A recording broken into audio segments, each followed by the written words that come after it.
Has someone ever tried to make you feel guilty for choosing yourself? They told me they had no money while I was lying on a gurney staring at the ceiling tiles, pretending that the fluorescent lights weren't burning into my skull and that the smell of disinfectant didn't make me feel like the room itself wanted me gone.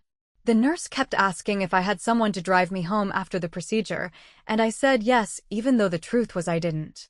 I had no intention of telling her that my plan involved an Uber and a blanket rolled up in my bag, like a pathetic badge of independence. The bill would come later, and I would pay it with my savings, a hospital payment plan, and whatever courage I could scrape together from the leftovers of being the reliable one. When I called my mother to tell her, I expected at least a conversation, maybe even a sigh before the inevitable, "we'll figure something out." Instead, she leaned into her script. "Oh, Ava, we're just so strapped right now," she said, drawing out the word strapped as though it carried moral weight, as though financial struggle was a sacred act she and my father were nobly performing. She explained that groceries were impossible, that Dad's consulting had dried up, and that the church had locked them into pledges they couldn't escape without looking like hypocrites. The list went on long enough that I sat down and stared at the wall, realizing halfway through that she wasn't describing reality, she was describing a shield. I didn't ask for money. I didn't even hint at it. I said I would handle it because I always do. She exhaled so loudly in relief that I had to pull the phone away from my ear. "We knew you'd be sensible," she added. Then she dropped the kicker. "Caleb's had a rough patch, too." The sentence landed like a paper cut I couldn't quite ignore. Recovery was uneventful. I shuffled around the apartment, worked from home, and ate bland food that felt like punishment for being alive. Friends dropped soup at the door, and I learned how to smile while chewing saltines. I made my first hospital payment and told myself it was fine because wasn't it always fine? 2 months later, while waiting for rice to cook, I opened Instagram and nearly dropped the phone. There it was, a beach house. Not just a house near water, but the kind you see on postcards, the pale blue shutters, the swing on the porch wide enough for a whole choir, the front lawn edged with flowers that seemed curated for maximum coastal charm. The camera widened, and there were my parents and Caleb, standing in front of it like a magazine spread. My mom was draped in a cardigan that looked more expensive than my rent. My dad had on his casual wealth polo, and Caleb looked stunned and childlike despite being in his 30s. Text across the video. He surprised me. The caption below said it all. A little family project, Caleb's new home by the sea. I zoomed in, because I needed something to keep me from screaming. That was when I noticed the mailbox. The numbers were neat, bold, but below them was a black strip with white letters. Fletcher. My grandmother's maiden name. I told myself it was coincidence, that Fletcher wasn't unique, but the cold shift in my stomach said otherwise. I screenshotted the photo, emailed it to myself, and labeled the folder Receipts. I didn't comment. I didn't call. I didn't even unfollow them, though my thumb hovered over the option for a long time. Instead, I made 3 decisions. First, I logged into my phone plan and removed the family lines. Years ago, I had added them when a promotion promised lower rates, thinking it was practical. I had told myself it was generosity. Mom called it your giving heart. The screen asked if I was sure. I clicked yes, and for the first time in years, the word sure meant exactly what I felt. Second, I deleted the budget category labeled Family Emergencies. That category had never once funded an actual emergency. It had been their late bills, their forgotten premiums, their endless, temporary situations. I renamed it Future Ava and watched the line on the graph turn green. Third, I pulled a plastic tub from the back of my closet labeled Important. It held old tax returns, letters, and a card from Grandma with her blocky cursive. Equal portions, not equal applause. She had underlined it twice. I set it beside my laptop like a clue waiting to be solved. 2 days later, my father called, voice booming with pride. "Pumpkin, did you see Caleb's place?" He used the word place as if Caleb had designed the Atlantic himself. I said yes. "We're just so proud," he added. His voice cracked with manufactured sincerity. "That mailbox," I said lightly as though I had no investment in the answer. "Funny name. Fletcher." The pause was sharp. "Oh," he finally said, "the previous owner must have changed their maiden name to match mine?" I asked. He chuckled, too loud, too fake. "You always were a kidder." I let him think I believed it, but the truth is I didn't need an argument. I had curiosity, and curiosity has a way of burning slow, hotter than rage. That night, I zoomed in on the listing photos again. There, half hidden in glare, beneath the word Fletcher, was another strip. Smaller. Subtle. It read, "Trust." I closed my laptop gently, as though I had stumbled upon a live wire. Then I opened it again, found a notepad, and began to write a letter to Marla Keyes, Fiduciary Services, the law office listed in Grandma's will. Some things you don't email. Some things you send certified, with a signature required. Because if my parents thought I was their ATM, it was time to show them what happens when the machine keeps the receipts. The morning after I mailed the certified letter, the kind with a green card that forces someone in a quiet office to sign their real name and accept that accountability has entered the building, I sat at my kitchen table with coffee that could strip paint and open the plastic tub again, because if I was going to keep my hands steady through whatever this became, I needed to feel paper that had outlived hurt and to hear the sound envelopes make when they surrender to sunlight. And right there, between an old passport and a water bill shaped like a warning, I found the folder labeled with my grandmother's careful shorthand for the college accounts, 2 custodial plans that had been started when I was small enough to mistake a bank for a polite museum. And what caught my eye was not the balance figures or the interest rates or the bank logo that pretended to be a lighthouse, but the way one account was annotated with my initial and the other with AC that had been rewritten heavier and darker sometime later, not by my grandmother's pen, but by a different hand that pushed harder, like a person who needs their edits to count more than the original truth. I set the folders in a row like suspects and began the only ritual that has ever brought me peace, which is to write a timeline that leaves no room for nostalgia to sell me a cheaper version of events, and as I added dates for the opening of the accounts, the transfer of contributions, the year I received a modest scholarship, and the season Caleb changed majors twice and still needed extra housing deposits, a pattern surfaced with the smugness of something that believes it will never be caught. Because the contributions to my account slowed to a polite drip during the spring when I was already working weekends and bringing my own lunch, while the contributions to his account not only continued, but were bundled with the word advance, in a handwriting that belonged to no one I recognized, and by the time I reached the year that mattered most, the year the doctors warned me to take time off and heal instead of racing my own body into the ground, there was a line in a different folder, marked Family Trust Amendment, with a signature from my mother and a witness whose last name matched the man who sells flowers outside the church, which is to say, someone nearby and obliging, the kind of witness who will nod at any sentence that begins with, "For the good of the family." I drove to the county clerk under a sky that threatened rain and promised nothing, because there are things the internet makes convenient but not real, and I needed the weight of a stamped page.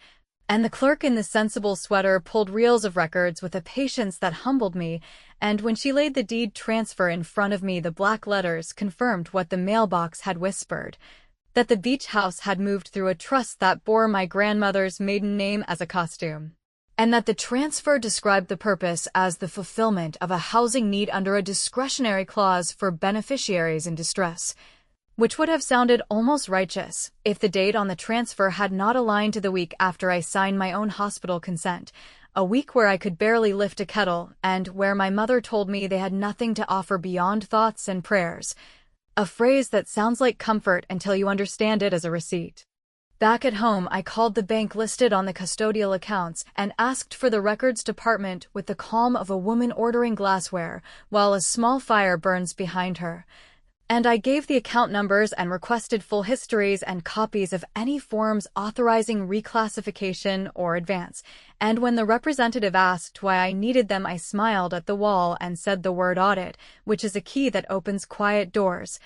And then I drafted an email to the trustee named in the will and in the deed, the coolly precise Marla Keyes, explaining that I was a beneficiary who had been materially affected by a discretionary distribution. that I had never received written notice of the amendment terms or the distribution rationale, and that I required the governing instrument, all amendments, meeting minutes if any, and the distribution schedule for the previous 10 years. And while my cursor hovered over send, I remembered my father's laugh on the phone, the too loud bark. Meant to push me back across a boundary he still believed he drew, and I pressed send like a lock clicking into place. The first reply came faster than any family apology I have ever received, a single sentence in a crisp font that announced its own distance, and it said I was not provided notice of a material change, which is the kind of phrase that looks sterile until you realize it means someone made a decision about you without you and kept it tidy by never telling you. And as I read it again, I felt something in my chest that was not anger exactly. More like the relief that follows accurate labeling. Because at last the thing I had been swallowing had a name. I did not march to the beach house or hurl accusations into a living room that smells like new paint and borrowed righteousness, because I have learned that dramatic confrontations make excellent stories and terrible evidence. So instead, I changed the one thing still tethering my credit to their chaos, the bundled auto insurance policy that I had stupidly allowed to include my father's sedan and my brother's truck, because years ago it shaved a few dollars from my monthly premium. And with 3 phone calls and the quiet thrill of administrative power, I split the policy, kept only my car, and arranged the end date so that their renewal would fall due the week their property tax installment posted. Not because I wanted to watch them scramble, but because natural consequences are not sabotage, they are physics. Before sunset, my phone lit with a group text full of exclamation points and a link to a beach rental listing that promised breathtaking mornings and the softest light, and my mother added a heart and a line about family legacy that landed on my screen like a dare. So I started a new draft, not to her and not to the internet, but to myself, a letter that began with the sentence I wish someone had written for me when I was young and obedient, that equal portions means equal substance, not equal applause, and that loving people does not require underwriting their illusions. And as I finished the line, the email notification chimed, carrying a new message from the trustee with an attachment named governing_instrument_partial. And in the body a polite invitation to meet in person with all parties to discuss the clause used to justify the beach house, a clause labeled emergency support for a beneficiary whose stability is in question due to medical distress. A definition that was supposed to be about me. I stared so long the screen dimmed, then I set the laptop down and allowed myself one deep laugh that had no humor in it, only oxygen, because the story had twisted in exactly the way I should have expected from people who confuse secrecy with stewardship. And the next breath I took tasted like a courtroom, even though no judge had been summoned yet. By the time the trustee's email finished ricocheting around my head like a panicked bird that keeps mistaking a window for a door, the social media parade for the beach house had shifted from teary reveal to glossy routine, which meant my mother had begun posting morning light dripping over the porch rail like honey. My father had discovered the flattering angle that cropped the flood vents from view, and Caleb had started uploading slow-motion shots of waves hitting the riprap with a soundtrack that suggested virtue, and while the comments blossomed into a bouquet of congratulations that smelled faintly of denial, I opened a new document and wrote the only sentence that mattered for the week ahead. That optics are delicious, but maintenance is a carnivore, and then I went to work the way I always do when the story tries to turn into a feelings contest, which is to put my hands on paper, on maps, on policies, on anything that resists performance. The HOA website, which had been designed by a man who believes pastel is a governance strategy, hid its rules behind an accordion menu called Community Standards, and inside that tidy euphemism lived requirements that read like poetry written by a retired contractor, lines about approved exterior colors, permitted structural modifications, hurricane shutters rated for winds that sound like freight trains, and a cheerful section on fines that scaled with repetition like a hymn. And while no one needs me to narrate municipal law over breakfast, I will admit I felt a quiet satisfaction when I reached the clause stating that any replacement of exterior doors or expansion of openings required a permit number to be filed with the association before work began, because I had already saved a video in which my mother, flushed with coastal piety, praised a weekend project that opened up the living room to the magnificent sea, the camera lingering on new accordion doors that replaced a modest slider, the reveal punctuated by laughter that, to my ear, sounded like the giggle people use when they choose not to ask for permission. I did not call the HOA to tattle. I did not submit an anonymous complaint, and I did not swan dive into the mud of punitive tourism, because revenge that depends on other people's punishment turns you into a spectator at your own life. So I did something far more boring and, therefore, far more effective. I sent a records request under the state's public access statute to the county building department asking for copies of any permits issued for the address since the deed transfer date. I asked the HOA office for its file on the property by citing the section that allowed members of record, meaning trust beneficiaries, to review compliance documentation. And I called the insurance agent whose glossy brochure was visible on my father's console in one of his videos and requested a copy of the windstorm endorsement, not as a rescuer, but as a person who, after a lifetime of subsidizing mistakes, had grown interested in the price of consequences. The building department responded within a day with a polite attachment that said precisely nothing had been filed for structural changes. The HOA sent an email full of neighborly warmth that included a list of outstanding items that looked suspiciously like a to-do list my parents would insist God would somehow complete, and the insurer's assistant, who pronounced my last name with a kindness I did not deserve, emailed the policy jacket with an exclusion paragraph that, if read out loud, would make even the hardiest porch swing creak, because it spelled out that unpermitted structural alterations could void coverage for wind-driven rain that enters through modified openings, which is the sort of sentence that smells like salt and regret when a tropical storm so much as clears its throat on the evening news. I forwarded nothing to the HOA. I tagged no one online, and I performed no gotcha flourish, because the point was never to humiliate, it was to stop underwriting the stagecraft. So my revenge was administrative and oddly intimate, which is to say that I closed the last remaining umbrella policy that I had allowed to cover the entire family under my credit, because at the time it made me feel safe and generous. I removed my parents as authorized users on the travel card that had become a shadow budget for coastal decor and catered anniversaries, and I sent a crisp letter, not an email and not a text, to the HOA and to the insurer stating that all future notices, invoices, and compliance requests should go directly to the titled owners and trustee at their addresses of record, not to my apartment with its responsible lighting and its stack of stamps, which seems like a small thing until you understand how many fires I have quietly put out simply because the mail came to me first. That afternoon, still riding the uneasy calm that follows a clean boundary, I wandered the church Facebook page to see if there was a bulletin about the alleged family legacy, which is exactly where I found the photograph of my parents beaming while a line of congregants clapped, the caption thanking a generous family for investing in future generations by choosing a coastal retreat where community could gather. The post dated with relentless irony the same month as my procedure day, and though I didn't need more proof, the image landed like a paperweight on a stack of unsent letters, because it confirmed the part of the story that never makes it into the comments, that people will call their extravagance ministry if it helps them sleep.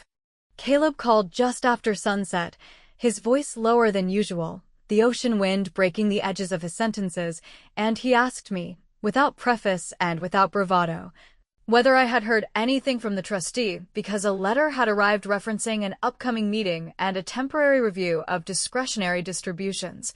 And he said he didn't understand what was happening, but that it felt like the ground had shifted under his new porch, and I told him that the ground had always been sand, and that I had stopped pretending otherwise, and he was quiet long enough for me to hear the weight of his breath. Then he said he hadn't known about the timing or the clause or the description of me as unstable, and he sounded more frightened than defensive, which I would have expected if I had not known how much of his life had been curated by a mother who prized gentle sons as proof of her own gentleness. Before I could decide whether to comfort him or to let the silence do its meticulous work, a new email arrived from the trustee marked confidential, containing an accounting extract with 2 lines that did not belong in the same story yet somehow did. One labeled advance to C, for housing need, which did not surprise me, and the other labeled caregiver reimbursement, AC, which shocked me with such force that I had to sit down, because those initials were mine and the amount was not small, and the description suggested that funds had been distributed for my care during recovery, not to me but ostensibly on my behalf, which felt less like a clerical note and more like the soft glove covering a theft. I closed my eyes, let the room settle, and when I opened them the cursor blinked on the trustee's message asking whether I would attend the meeting to discuss equalization in substance rather than applause. And I realized that whatever storm was gathering would not require me to raise my voice, only to keep my hands steady while the paper spoke. The meeting was set in a downtown office whose lobby smelled of lemon polish and quiet wealth, the kind of place where even the waiting chairs were heavy enough to remind you that permanence was the point, and as I sat across from Marla Keyes, the trustee whose emails had already changed the air I breathed, I realized that the paperwork spread across the glossy table was not a stack of numbers, but a biography written without my consent, each line item a sentence someone else had authored about my life while I was too weak to contest it. Marla spoke with the cadence of a woman who has lived too long in a world where precision is the only safe language, and she slid one sheet forward with two neat fingernails tapping the date like a gavel, explaining that the trust had indeed been amended 3 years ago under the discretionary clause, that the amendment allowed funds to be advanced to a beneficiary in distress for a housing solution, and that the decision had been justified by a documented concern that I, at the time of my illness, was not stable enough to manage assets responsibly. I looked at the page and saw my own name turned into evidence against me, my hospital records weaponized as proof that I was unreliable, and in the next column I saw the words, "Advance to Caleb Cole, housing need." A phrase so bloodless it could have been a grocery receipt, except that the numbers to the right were enough to buy an entire coastal home whose shutters now gleamed smugly across my feet.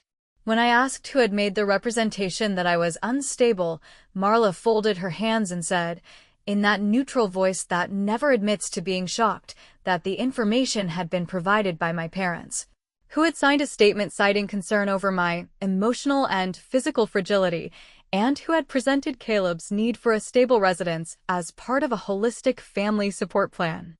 The words landed not like a hammer, but like a slow tide that seeps into every corner, because what I heard was not just favoritism, but a rewriting of my very character, a soft erasure of my adulthood under the guise of care. I asked if my signature had ever been requested or required, and Marla shook her head, reminding me that discretionary distributions did not demand consent from all beneficiaries, only notification if deemed material, and that in this case, no such notice had been provided, which was, in her exact words, an omission of significant consequence. I took that phrase and wrote it down in the margin of my notes, underlining it 3 times, because it was the most accurate description of my family I had ever heard. Caleb sat 3 chairs away, his face pale under the fluorescent lights, his hands restless against his knees, and when he finally spoke, it was not with arrogance, but with something close to panic, as he admitted that he had never seen the documents, that he had not known the funds were tied to a narrative about me, and that he had believed, because Mom and Dad had said so, that Grandma had always intended for him to have the house as part of some vague notion of continuity. His voice cracked when he asked if this meant he had stolen from me without knowing, and though I wanted to shout yes, to watch guilt burn him clean, the truth was more complicated, because theft requires knowledge. And what I saw in his face was not a thief, but a man who had been treated like a child so long that he still believed gifts arrived from heaven without ledgers attached. I did not demand the house back, I did not storm out, I did not dissolve into the kind of tears that would have satisfied the old script, because my revenge was never going to be performed rage, it was going to be documented truth.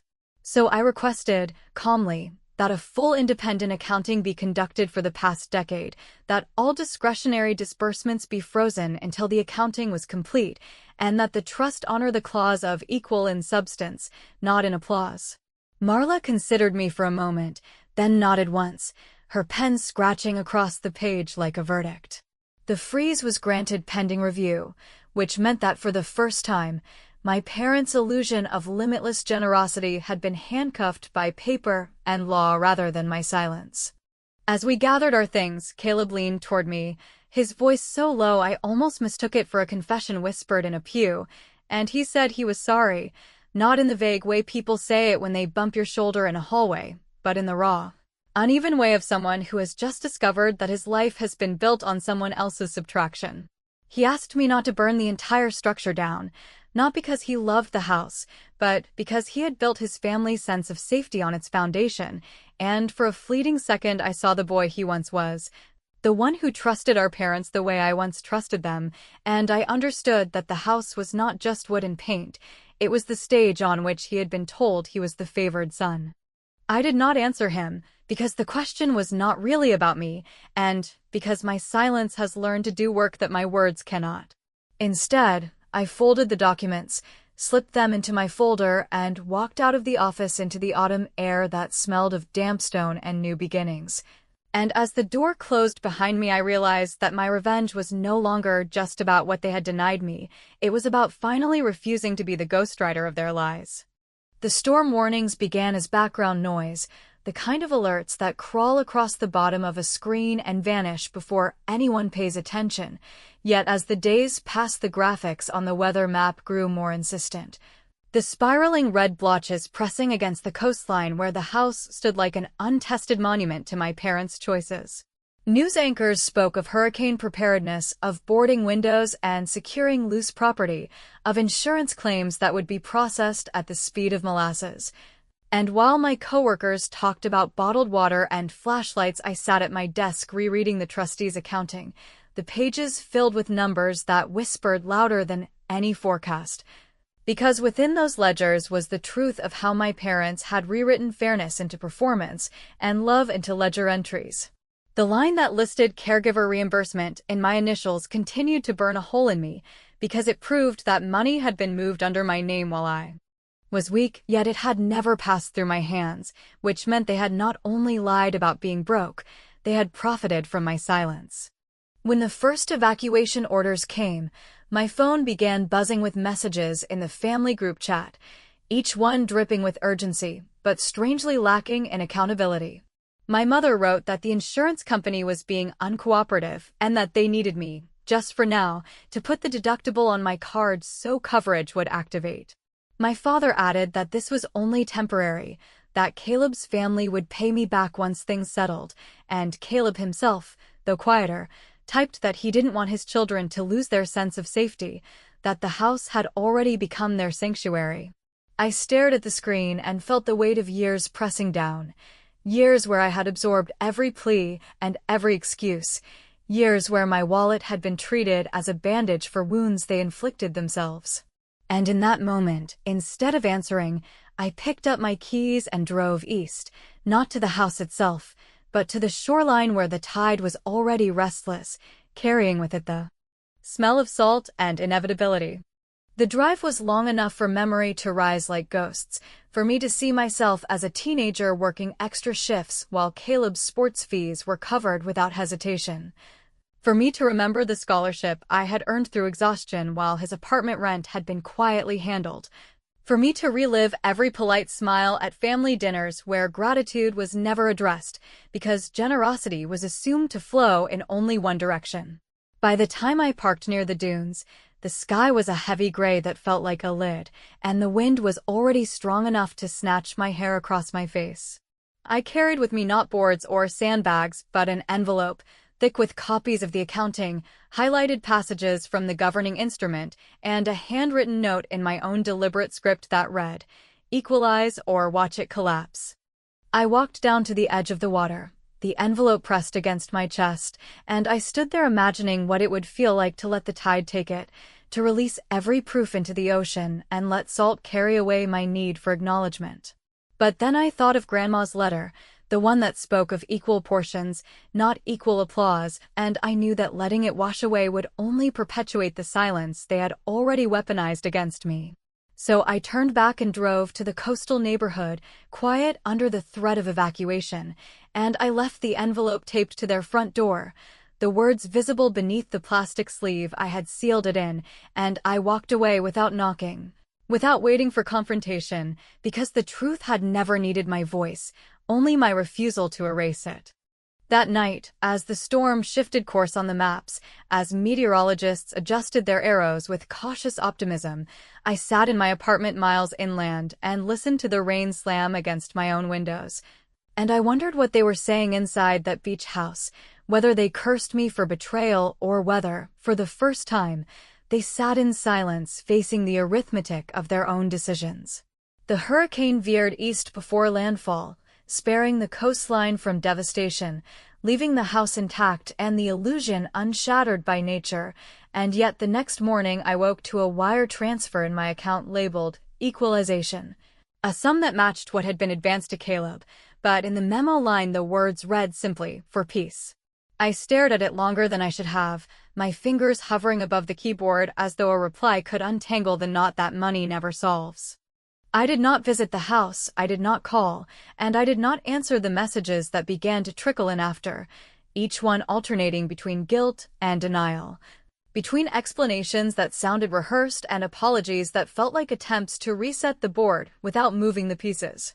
I knew then that peace was not a payment, that equalization could balance numbers, but never rewrite the fact that love had been rationed like a resource and distributed according to convenience, and that my parents would remain shocked that I no longer showed up, even as the evidence of why sat in their own files with signatures they had provided. In the end, my revenge was not fire or fury, but absence, the kind of absence that echoes louder than confrontation, the kind that makes a family realize that the person they always counted on has finally stopped counting. And as the phone rang on my table, vibrating insistently with my mother's name on the screen, I let it continue until it fell silent, because some storms you survive by holding fast, and others you survive by refusing to return to the shore that never sheltered you.